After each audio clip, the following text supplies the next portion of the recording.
Well, joining me live is Curtin University's Dean of Global Futures, Joe Siracusa. Professor, good to see you. So will this $60 billion US in aid change the direction of the war in Ukraine? And does it take pressure off Australia to provide further Ukraine aid, or does it put on the pressure?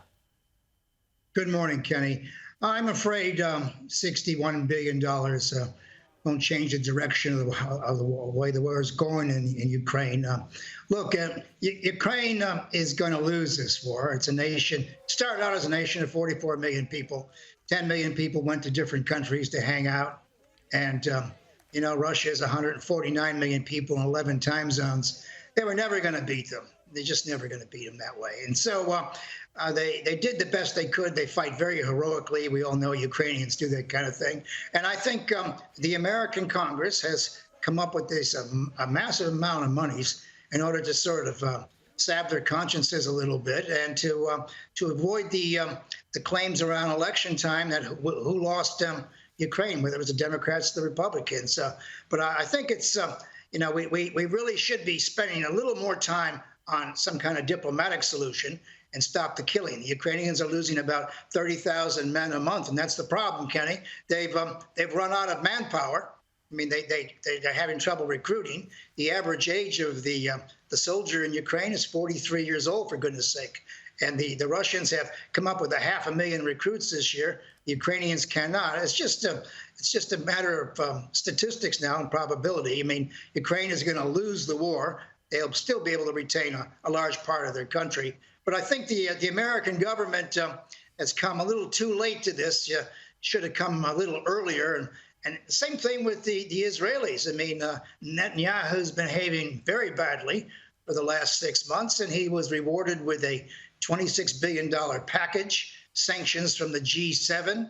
And so he called it on Israeli television a victory for Western civilization. I'm sure there are a lot of Israelis who would disagree with that. But look, the package was very generous, but it comes too late. And I think the damage is done. And I think Biden would like to run out the clock. That is, he'd like to hold off any capitulation till after the election is over. Tomorrow, the New York Trump trial begins. What are you expecting? And in particular, how does this affect his campaign for the White House? Well, I mean, as you know, it isn't going to hurt the regular Trump base, as a matter of fact. This whole thing has struck me as sort of absurd. They're saying that he tried to cook the books on paying off this beautiful porn star in 2016.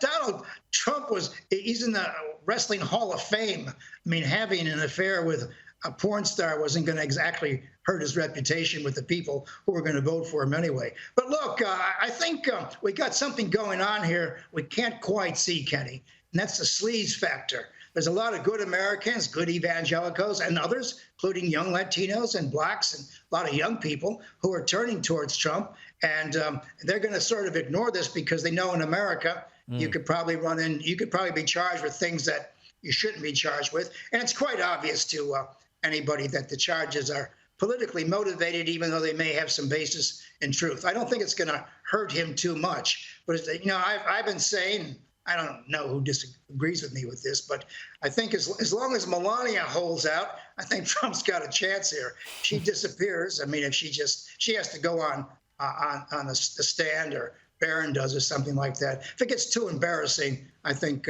Trump would fall apart on this one. But okay. Look, he's in the wrong place at the wrong time. New Yorkers are determined to convict him. He'd probably get probation.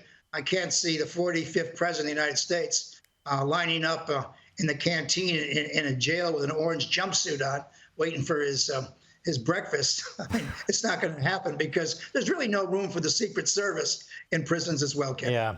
Well, appreciate your time. We better leave it there, Joe, because we've got to get to the next program. But good to see you, Professor. Thank you. Great. Thank you.